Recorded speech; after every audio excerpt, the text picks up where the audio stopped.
That's good. My name is Dave, Dave Tuckman. I've got the opportunity to be the chapter's president for this term. I'm just going to go through some of the house cleaning stuff to have everybody up to speed, and then hand it over to Kurt to introduce the presentation. The meeting will be recorded, and we'll have a copy of it available online on the chapter's website after for anybody that wants to check it out. If you need the certificate of attendance for CPE, please make sure Kurt checks you in if you're here.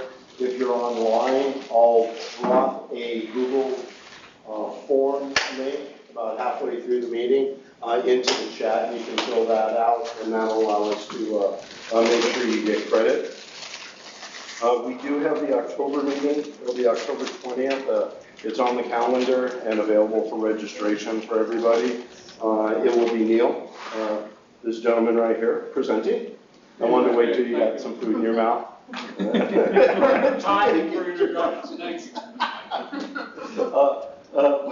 talking about CPRA and some of the new regulations that are coming out in the state of California pertaining to privacy in January of next year.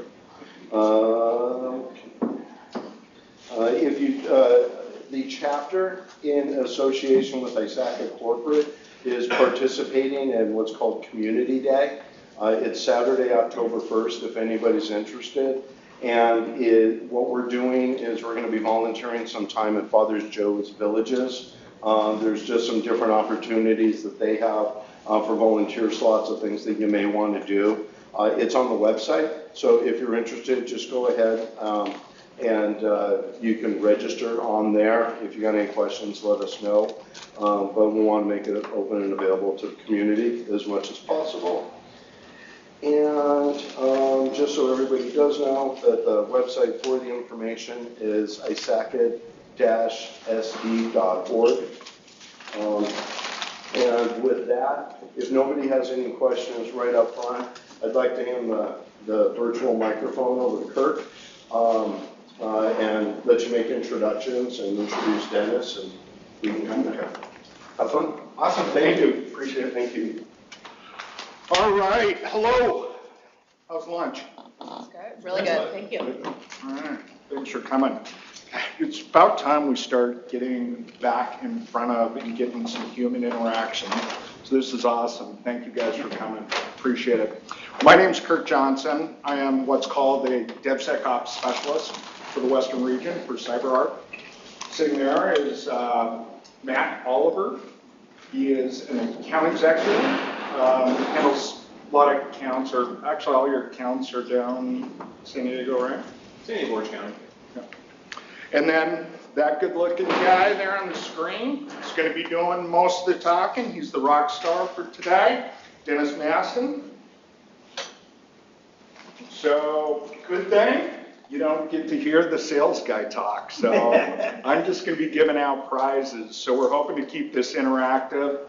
So we've got some, goodish gifts back here, so to encourage participation. So with that in mind, I'm just going to turn it over to Dennis. Let him take it away. Yeah, and real quick, if anybody does have questions, please speak up. We want to make this as valuable as possible for everyone. Yeah, definitely speak up, and I kind of got my eye on the chat over here too, as well. How's the audio, everybody? Good. Good. Yeah. Good. Great. Hey, what's for lunch? I'm kind of jealous. I'm having a little FOMO here. That I've got my Diet Coke. That's lunch here. A little bit of background. See the cookies, Dennis. The cookies. Oh man, cookies. I mean, they're the size of a cookie pan. Awesome. Did you or Matt spring for the lunch? Who had to spring for the lunch, Kurt? Okay. Yeah, thanks everybody for coming out, and it is good to get back out. I apologize I didn't travel today for this, but hopefully through technology we'll be able to have a good conversation. I just wanted to give you a little background on where I'm coming from.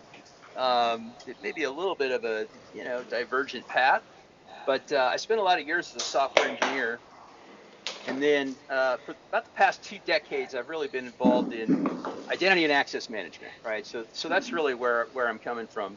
And currently at CyberArk, my job is a DevSecOps guy, right? So I talk to a lot of DevOps people, and we always, as Matt and Kirk can tell you, we always have a pretty strong relationship with folks in identity and access.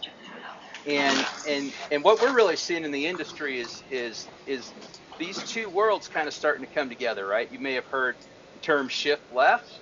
We definitely have some compelling reasons that shift left is valid. So how's that presentation? Everybody see it? Yep, great, fantastic.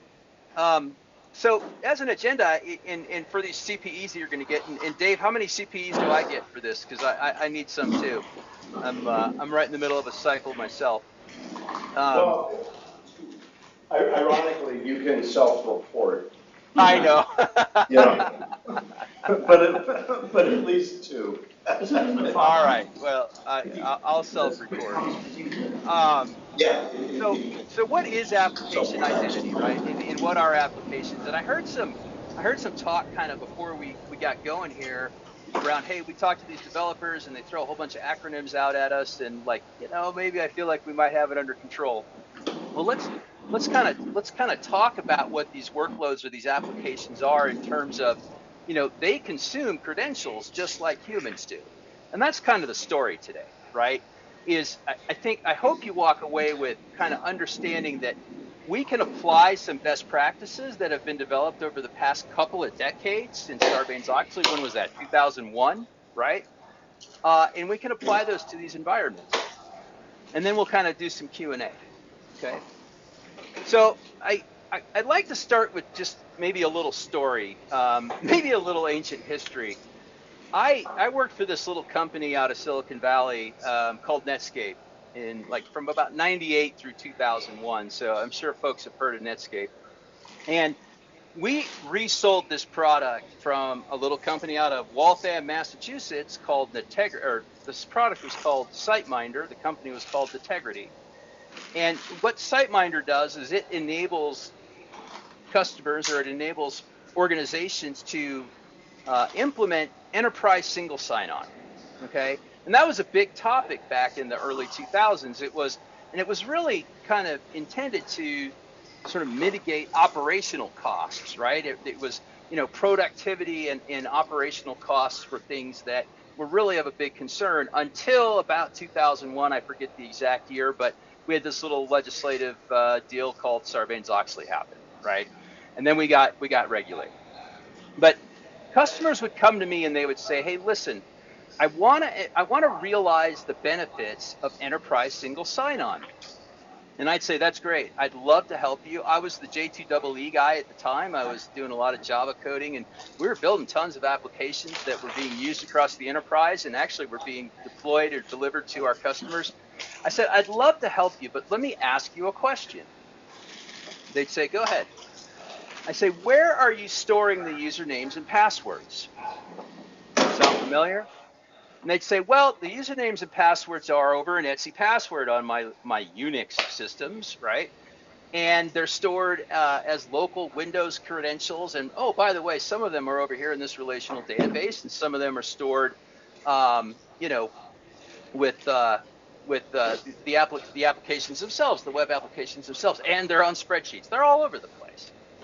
And I say, like I said, I'd really love to help you out, but at first we got to kind of work on getting your house in order, right?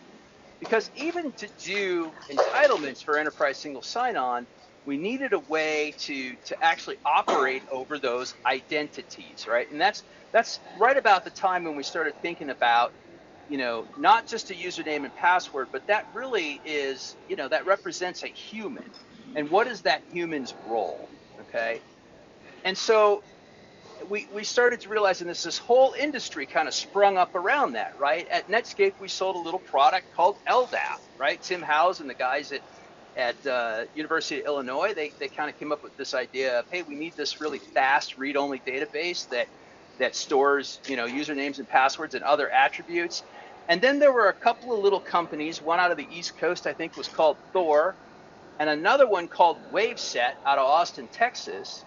And these two companies did what was called identity administration, right? Provisioning.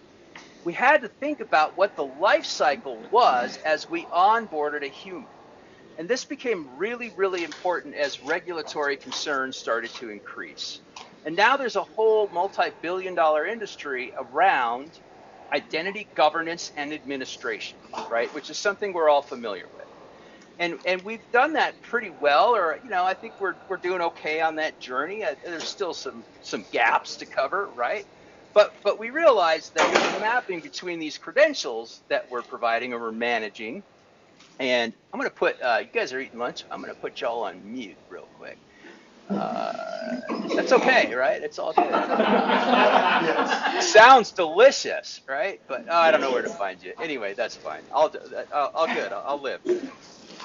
And so the whole point of this sort of talk is we can take some of those best practices that we've developed over the past couple of decades and start to apply them to the bots, right? And right now, we're at a kind of an early stage in the evolution of the industry, right? Like the machines or the applications, or I like to call them workloads, right, are starting to outnumber us, but they have a lot of the same sort of requirements, right? They should have a defined role, right? They do require a lot of privileged access to get their jobs done. We've got to audit their activity, and they're not somebody that we can necessarily go talk to. They're kind of cold and unfeeling. And so when applications are compromised, right, there's a lot of things at risk here. Big one, loss of company IP. If you think of recent breaches that made even above the fold kind of news, like SolarWinds, we can see that if with these privileged credentials, if they're compromised, we can inject malicious source code. I heard people talking about CCPA and GDPR, which, by the way, kind of paid the bills in this house in 2017 and 2018, right? Loss of client data, right? That has huge regulatory fines, associated with it. And then they can hijack your operations, right? Some of these credentials are so privileged, especially when you're working in cloud environments and you're doing things like infrastructure as code, right? That we can kind of take, the bad guys can kind of take things over. So the common link between this is all of these compromises and all of the credentials that these bots use can impact your organizational supply chain, right? And that can be your supply chain if you're a goods manufacturer. That can be your software supply chain, which is really what I'm here to talk about today. So let's talk a little bit about what the problem space looks like. Let's frame the problem. Okay, so this is a study from Gartner. I think this came out, I think they conducted the study in 2021. They published it in the spring of 2022. And in their survey, they came up with 71% of organizations that they surveyed experienced an attack on their software supply chain in 2021. Okay, 66% of those attacks involved compromised code, malicious code injection. Okay, and a large number of them, 67% of the organizations, have not done a formal assessment or have even starting to educate people on how you assess risk in your software supply chain and how you apply the appropriate controls to protect it. Okay, so the problem is pretty significant. The impact is pretty significant. Okay. Here's our own study that we conducted in the spring of 2022, so just this year, okay? And Kirk mentioned this, and by the way, Gartner brings this up as well. If you look at kind of the second bullet there, that 45x, machine identities outnumber human identities by a factor of 45 to 1, okay? So for every human in an enterprise, there's 45 automated processes. That number is quite significant. Okay. The other one that I really want to kind of talk about is that 68% of those bots have access to sensitive information, either intellectual property, PII, PHI, PCI, right?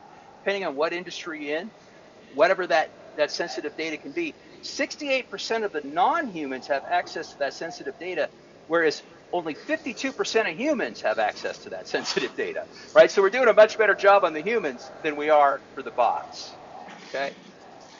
And so we have over the past couple of decades really just sort of started to solve for the tip of the iceberg. That's the point, right? So our developers, the guys that like to throw a lot of acronyms at us, and believe me, I know I was one for quite a while, right? They have become sort of the modern power user, right? Think of developers as they're writing applications, they're building services that are using credentials that are highly privileged, okay? And we need to put the appropriate controls both around the human operator's access to those credentials and to those systems, as well as the bots or the automated processes or the workloads that are consuming those, okay? Now, when we talk about this shift left notion, one of the things that I notice, and I talk to pretty large enterprises every day, as Kirk and Matt can tell you, a lot of times 4 or 5 times a day, but there's a recurring theme, right? And that recurring theme to me is that the different parts of the organization have different metrics, right? The metrics for security tend to be around compliance, right? They tend to be around, hey, are we going to have some sort of regulatory fine? Are we going to have a data breach? You know, it's around risk assessment and compliance. The metrics for the folks that are building these services and taking goods and services to market is much, much different than that. It's velocity. They want to get their job done very, very quickly. So the application of these controls, right, or the placement of these controls kind of have to be transparent. Okay. And by the way, these developers are sort of, and I heard this in some of the talk before we got going here, they're kind of the last organization that we start to secure, right? So 2 things. We need to automate in order to make this fairly transparent so that they can continue to do their jobs and take goods and services to market because they're building really important services, right? And we need to make sure that they're in the fold when we start talking about what sorts of controls are necessary for us to meet our requirements, either regulatory or security compliant, security requirements.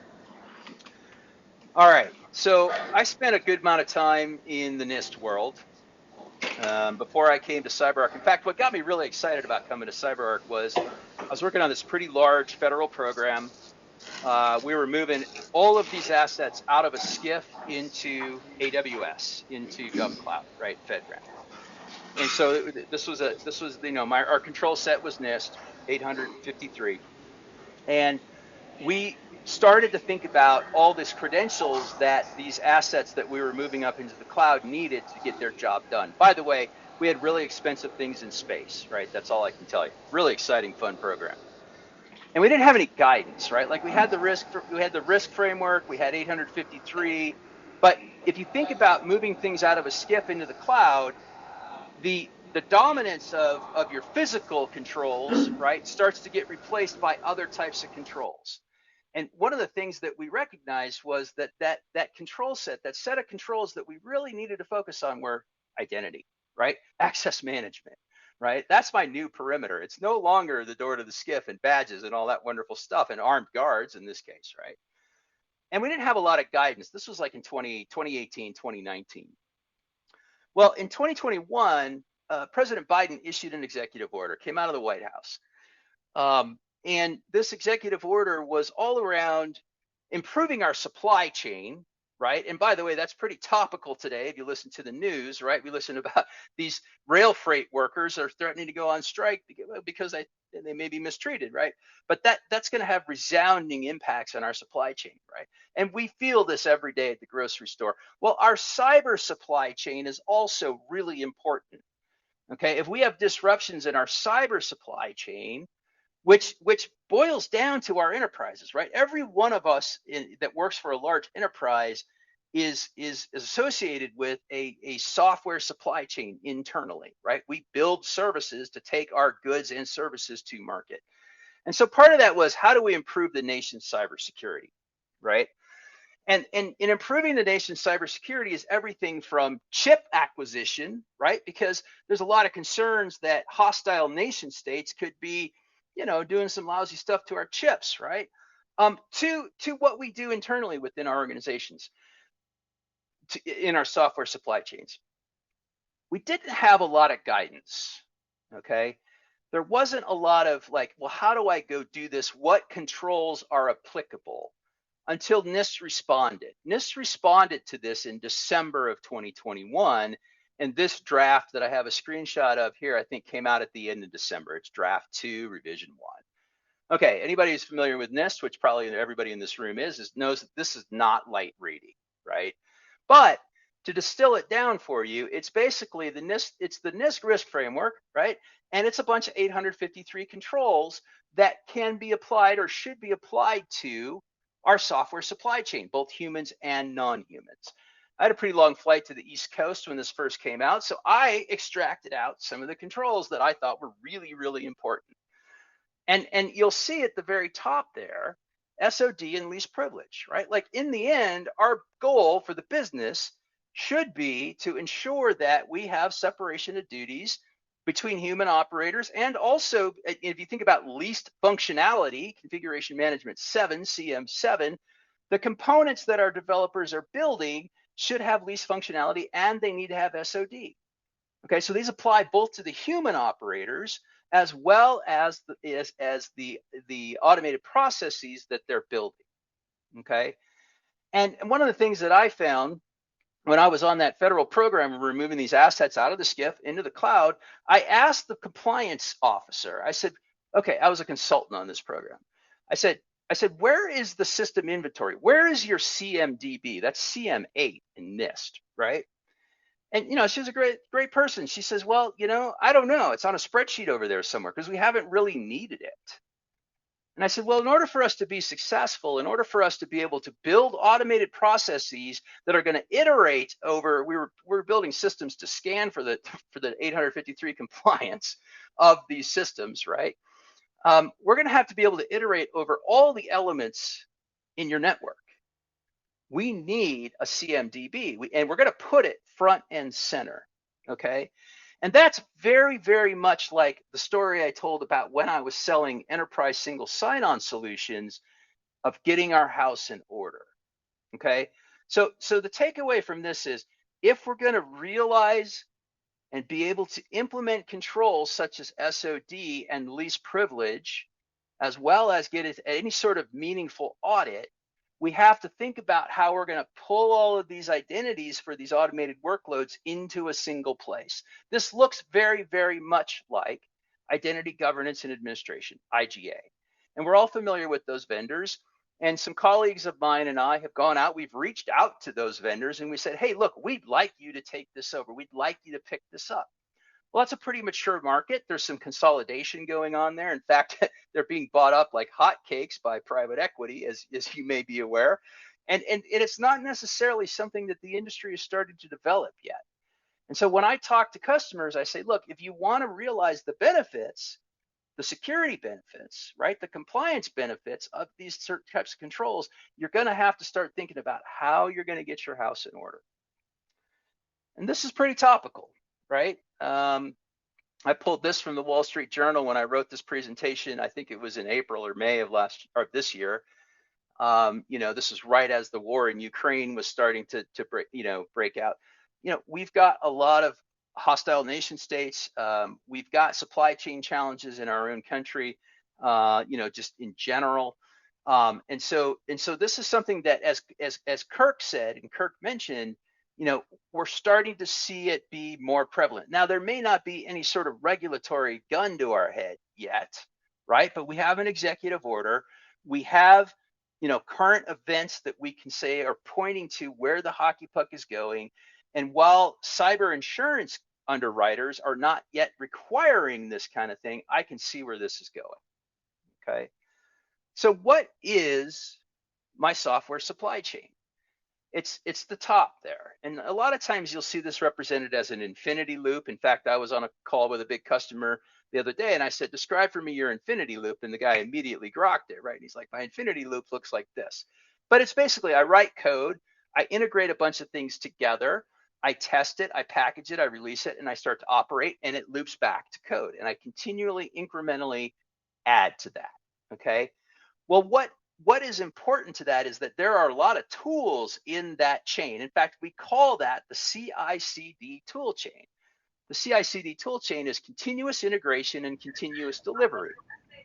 And humans operate that. Humans operate the software that build this stuff. And so importantly, to this conversation is a lot of times, and I'm guilty of this, right? I'll have SSH keys lying around on my laptop. I'll have programmatic access keys to the cloud service providers lying around. We do get a lot of authentication fatigue. Sound familiar?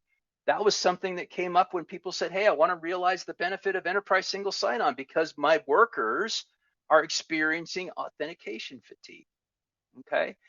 The other big one is that, and this isn't necessarily, and like NIST is oftentimes very nebulous, but I think they say every 90 days you need to rotate an SSH key, and maybe that's all the guidance they give us. But depending on what sort of regulatory requirements we have, we definitely need to be rotating these credentials. In fact, that's one of the most powerful ways for us to sort of combat credential misuse, okay?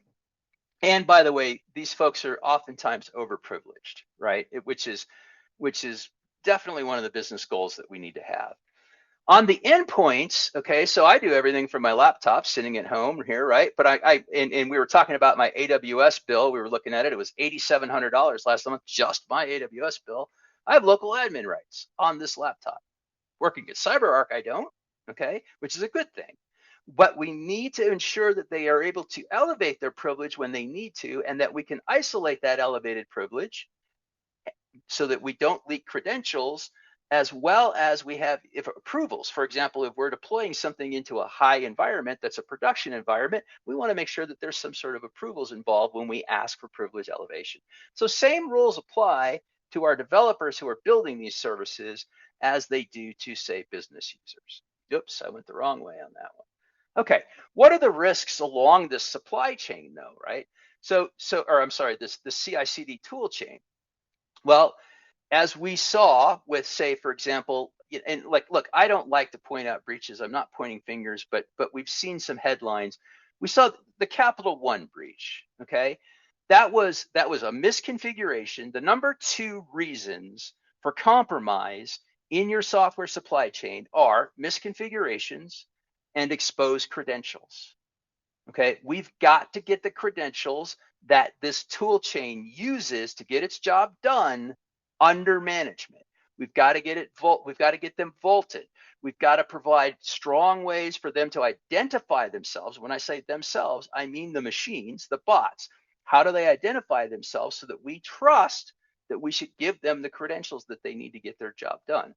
Okay, and then those exposed credentials and those misconfigurations are used oftentimes, as we saw with, for example, SolarWinds and other breaches, to inject malicious code, which, by the way, if you're a distributor of software to a large number of enterprises, that can have very resounding ripple effects, right? So stolen access keys, hijacked resources, think crypto mining, right, in the cloud, right? Exposed data, think privacy regulations, and stolen intellectual property. Those are the risks. The same risks that we have for a malicious insider, the same risks we have for an advanced persistent threat, APT, right? Like they're after the same things, and the attack surface is pretty large, because remember, these automated processes outnumber us 45-1. Now, here's the good news.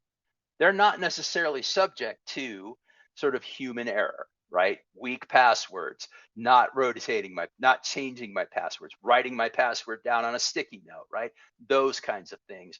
But there are other ways for the bad guys to get to these credentials. So CyberArk has these recommendations. I promise there's no product in here at all. But we've got to secure developer access.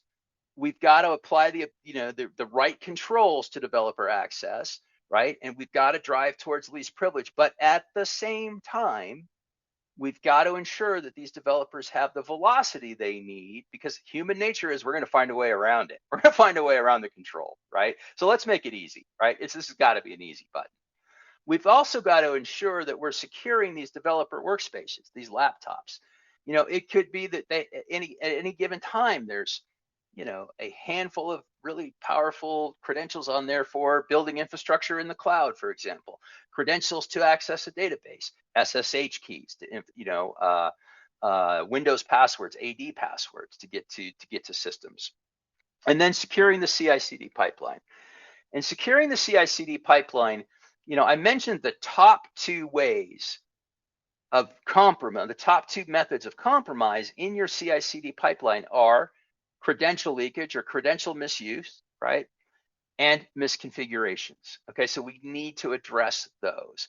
And I wake up every morning and spend my day talking to people about how I do number two on that list, how we do number two, how we accomplish that, which is how do I get those credentials under management? How do I get them vaulted? How do I get them encrypted at rest, encrypted in transit? And how do I adequately identify the requesting party, in this case, almost always an automated process? How do I authenticate that? How do I enforce policy? So how do I do auth in and auth z for these automated processes? Okay, that's how I spend most of my time. And if we're ever going to drive to this notion of least privilege, or if we're ever going to drive to this notion of ensuring least functionality and separation of duties along this chain, or even along the services that we're deploying, right? We've got to get those into kind of one place so that we can administer the life cycle of the identity of that bot, very much like we do with humans. And so I kind of bring this up a lot, and this is a work in progress. A lot of this is nicked from Gartner, and you won't find it on the presentation that I distributed. But I just wanted to point this out. The intent is not to memorize this eye chart, right?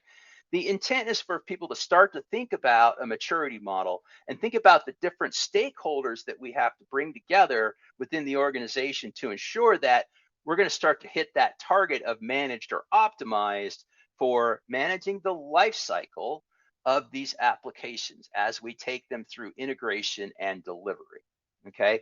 And by the way, the reason I nicked this from Gartner, a lot of these are our own, is that it looks very much like identity management for humans, in my opinion.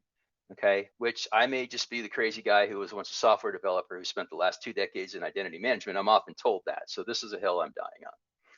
And so this is what we think good looks like. Okay.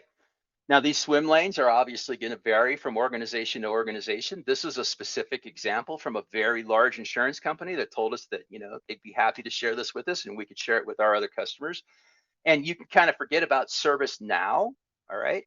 It doesn't have to be ServiceNow, but the point is that this looks very much like access request, right? This looks like, hey, a developer says, or a software engineer says, I need to stand up a new service. I need access to these target systems, right? Whatever those are. They could be ERP systems, right? They could be other sorts of systems. They could be databases with PHI in them. But I need access to that in order for me to build this service. All that person cares about is that top swim lane. I'm trying to cover it up with my hand. You can't see that. All that person cares about is that top swim lane. All they care about, and listen, remember, their metric is velocity, right? All they care about is I fill out this form, or I submit something either through like automatic automation, right? Or I fill out a form. And at the end, I'm sent, or I'm given, or delivered to me as some sort of way of like, here's how your process needs to consume that secret. Okay. The swim lanes, the 3 swim lanes below that are where the magic happens. And look, the point is not to memorize this, right? Because it's going to vary from organization to organization. But there's going to be, especially in your higher environments, there's going to be some sort of approval process. In our lower environments, we may rubber stamp those approvals only for audit purposes, okay? And then there's some provisioning events that need to occur. what I want everybody to kind of walk away from this talk with is, okay, where are we? How mature do we think we are? Okay, use whatever maturity framework you want to, I don't care, but think about, where are we? Are we like, way over on the left-hand side here and we haven't even started thinking about it? Or are we somewhere in the middle? What are the gaps? How can we improve to decrease our risk? Where are we in our maturity in implementing something like this, right? And I would implore people to say, let's go learn from the best practices that we've done over the past 2 decades in managing the life cycle, provisioning, deprovisioning, onboarding, offboarding, promotions, movers, joiners, leavers, all that wonderful stuff that we do in identity and access management, or IGA. And let's start to apply that to this 45 times more, much larger population. Okay. And it's going to be automate or die, right? If you're expecting to get to an optimized maturity in this world and you're not going to automate it, you're never going to make it, because we're outnumbered, right? All right. So what are some of the questions that we should be asking ourselves?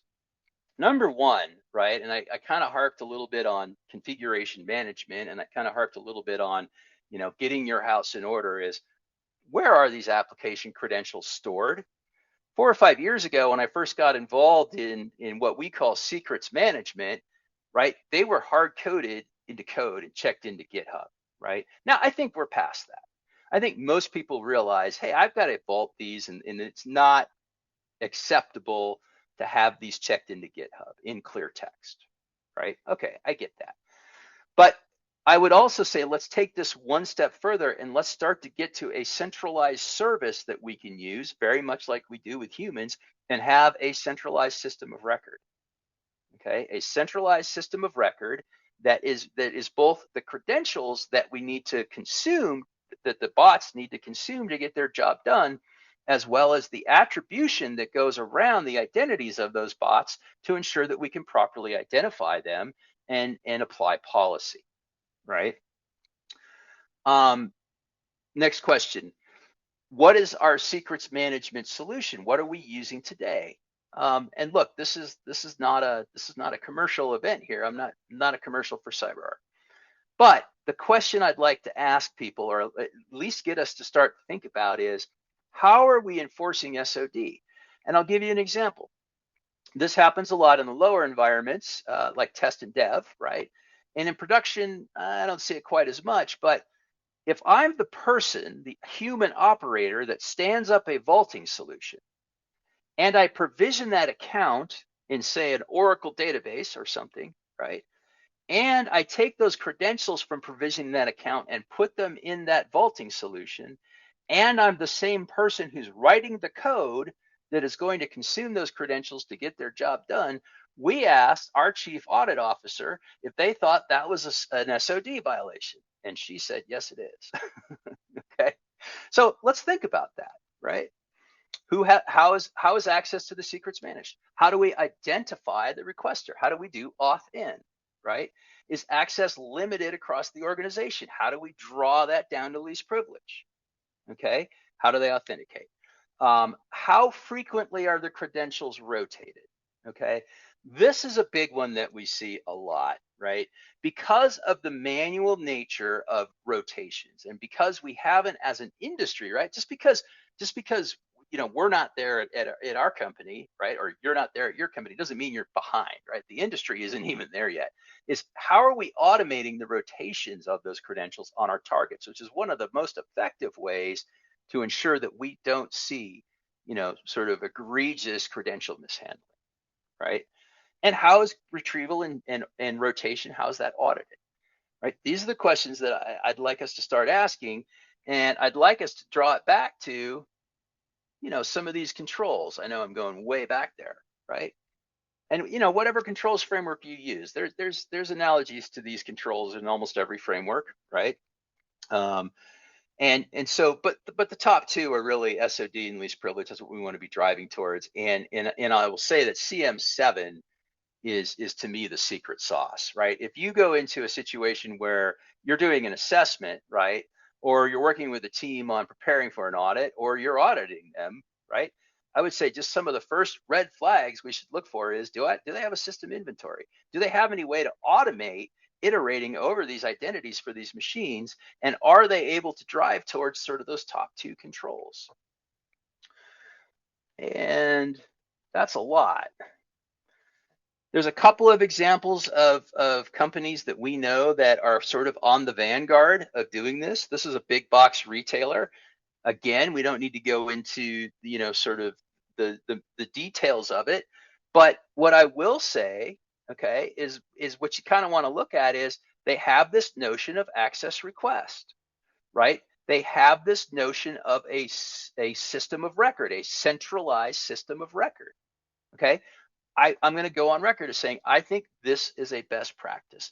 We've got to start thinking about security, InfoSec, identity and access management teams starting to think about standing up a service that can be presented to the entire enterprise where you can request, all right, that a credential be vaulted and that you somehow provision the attribution that allows us to identify that automated process and how it's going to retrieve that.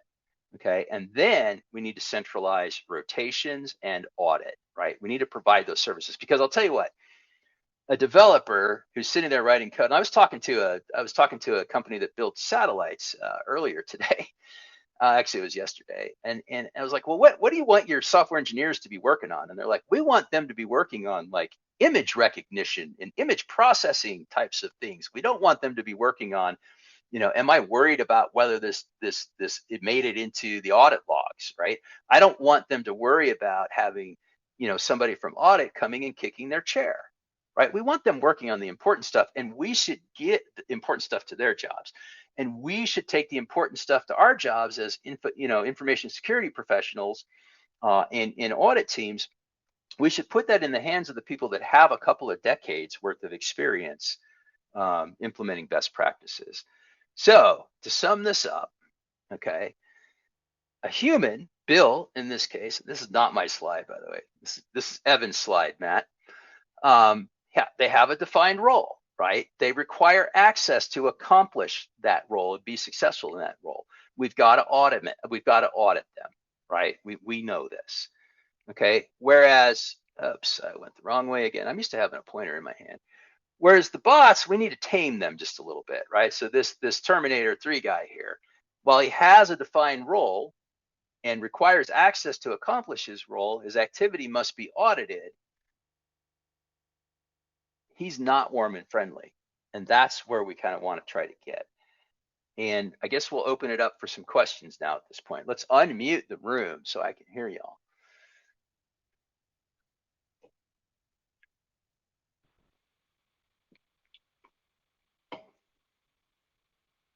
Let's see if I can find the room. There we go. Right? Yep, hear you now. Thank you so much. I have a question around, you mentioned that there's two main reasons for breaches, one being misconfigurations. From a developer perspective, what's the biggest challenge from a misconfiguration standpoint? Yeah, just complexity, right? Like you take Capital One, for example, and I don't know if you've ever looked at like, say, policy, right, for the cloud service providers, and this is not a knock on the cloud service providers, but it's a labor of love, right, to understand access policy. And so most likely misconfiguration is going to result in overprivilege, right? Or some way for somebody to get in, the adequate controls around, say, a host or something weren't in place, right? But it's complexity. And I think automation is our friend there. Awesome, thank you. Yeah, you bet. Great question. Anything else? Everybody, I didn't hear what was for lunch, so, and I know we. I'll have to check for you, Dennis. All right. I was just trying to make sure everything went off as smooth as possible. So I haven't had a chance, the opportunity to eat itself. You haven't gotten there yet. But there was black tea. Oh, I love that. And for everybody here for the first time, the black tea is new. What's that? I like it. Yeah, and let me ask a question back to the crowd. Sorry. Sure. Does any of this thinking resonate? Right? Like, are you seeing this in your own organizations?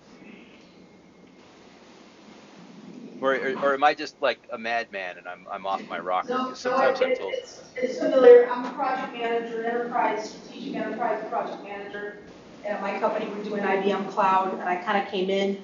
The project had already started, and yeah, credentialing and secrets and rotating credentials, all of that is part of our world. And you have enterprise architect talking to InfoSec, and we're trying to implement, also go to ServiceNow, putting a ticket in to get approval for permissions to different systems, right? CMDB, I worked previously with Sharp Healthcare, did a Avanti implementation. We cleaned up our CMDB.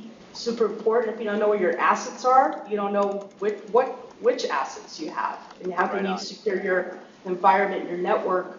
So everything you said, it's not my language. I'm not an InfoSec person, but I work closely on a daily basis with InfoSec compliance, you name it. So all the things you're talking about are educational and familiar. Thank you. Okay. I think part of this is that we're bringing together different disciplines, right? And so I may have thrown a lot of acronyms out there. Maybe we need to develop a common language, right? Yeah, I get it. Dennis, I ask you, I have a question regarding kind of what you were talking about earlier about, developer, or the question one person had about developers and responsibilities. Most of what we do today is done on the cloud. One way or another, everybody does. And one of the things I see neglected a lot or overlooked a lot, and probably if you're talking about the same Capital One breach, is the whole thing of shared responsibility models. Yeah. Who's responsible for what? Do you see that being addressed more, or is that still something that's kind of just glazed over a lot of times with a little diagram? Yeah. So shared responsibility in my mind is pretty clear, right? Like so the cloud service providers are going to give me the infrastructure and the means to deploy that infrastructure. Any of the controls that I need to implement in terms of access or configurations and all that, that's my responsibility. Right. I get it that shared responsibility was kind of a big thing a while ago, and have you kind of seen it taper off? What I'm seeing when I talk to large enterprises and by the way, most people I talk to have their feet in like at least 2 clouds, maybe even 3, right? Is that they have a pretty firm understanding of where that line is drawn, right? Anything above the hypervisor is mine, right? As a customer, as a consumer. Yeah, thank you. I had a comment to make, Dennis. My name's Mike. I'm a consultant, work a lot in ISO 27001, so I see a lot of different customers. And I do see what you were talking about today, but one thing that I noticed is there's a wide range of maturity across different areas. Like some organisations have the bots under control, whereas others sort of know like the maturity goes to full 0 to 4 that you had on your maturity scale there. And it also depends on the sector. So finance and banking usually are pretty good. Legal companies are getting up there now. Medical, they're getting a lot better.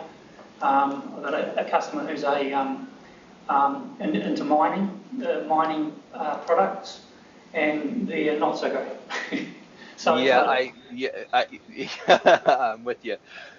Yeah, just to underscore your comment, right? This example of what I think good looks like, and this is just my opinion, that's from an insurance company, a very large insurance company, right? Financial services. Yeah, I think financial services are typically the leaders, right, in terms of maturity. So I agree. Well, they're regulated, they're heavily regulated too, aren't they? That's right.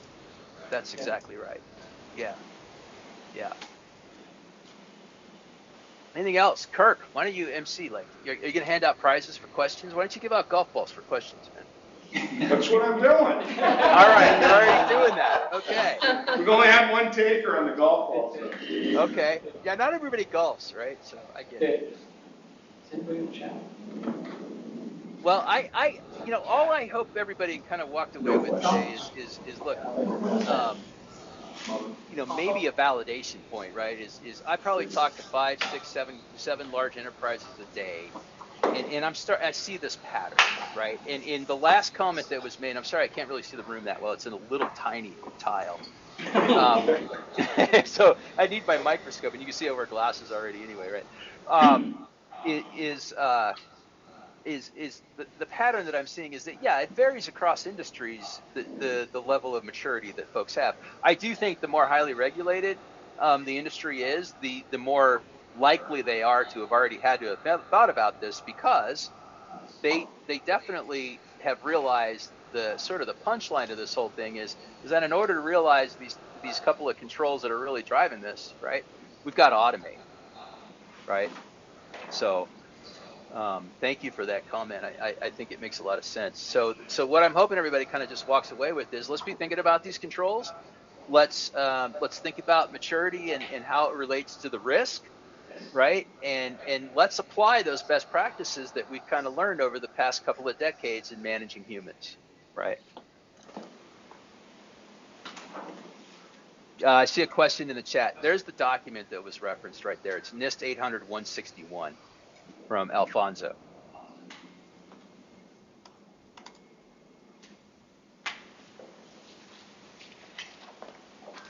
Did you get that, Alfonso? Yeah. There you go. Thank you, Sylvia. You're welcome. Dennis, this is Neil again. Since you popped this back up on supply chain risk, and kind of along the same topic of shared responsibilities, you have this, if I'm using a supply chain provider of some type, what degree or to what level should I do due diligence from an auditing standpoint? Do I just go and say, show me, you have a security program, give me a document, or do I, delve, I'm not doing a full audit. Where's the balance? Yeah, great question, right? Because I think on that list of risks, like number 3 is open source software, right? So, I mean, like, we get software from open source. We use, somebody was mentioning ServiceNow or what do we use, guys, for Ubuntu? yeah, like GitHub. Software as a service kinds of things, right? I was having a brain fart on our customer CRM software, right? And I don't know, right? Like, I'm not an attorney, right? But I think it would look very much like those agreements that we have with our privacy, processors, right? Our processors in the privacy world, right? Like, I don't have an answer for that, but I think it's a really good question, because if I'm using a commercial off-the-shelf software product, like, think SolarWinds, right? What does the liability look like downstream for the SolarWinds breach? I don't know, right? That's a great question, though. Thanks. Yeah, I wish I did have I wish I had some thoughts on that one. No, Write that one down. It's comforting to know that we're all in the same boat. We don't know.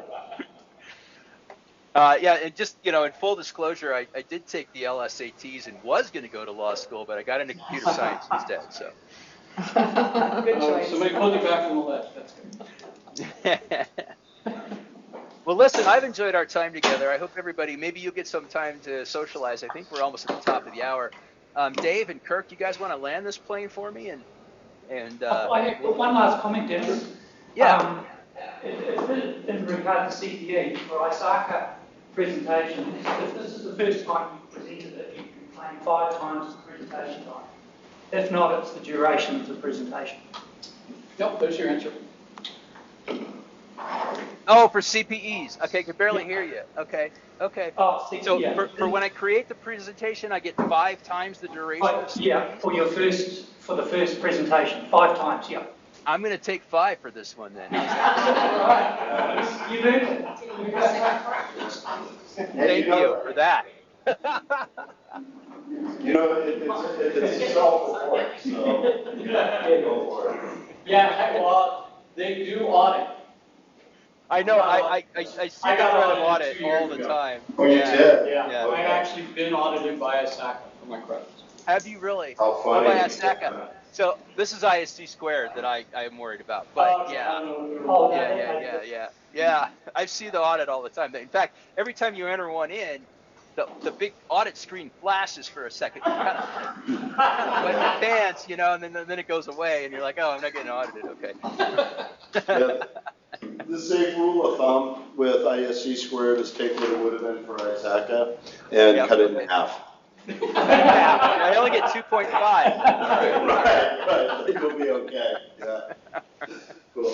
Does anybody else have any other questions to wrap up or anything? That's very good. Very good. Awesome. Yeah, that was fantastic, Dennis. Thank Really you. appreciate your time and sharing your experience and knowledge. Very much so. Thank you. So thank you, Kurt. Kurt. And if we're good, just to make sure, if anybody is on the topic of CPEs, if you didn't get checked in with Kirk, please just make sure you do it before you leave, and we'll make sure you get the credit for it. Cool. Awesome. And Dennis, I don't know if you could see, but there were 38 attendees online as well, to all the little dots in that little square of the So cool. All right. Okay. Good times, Awesome. folks. Well, thank you. Thanks for having me. Thank you. Thank you. Thanks. Thanks.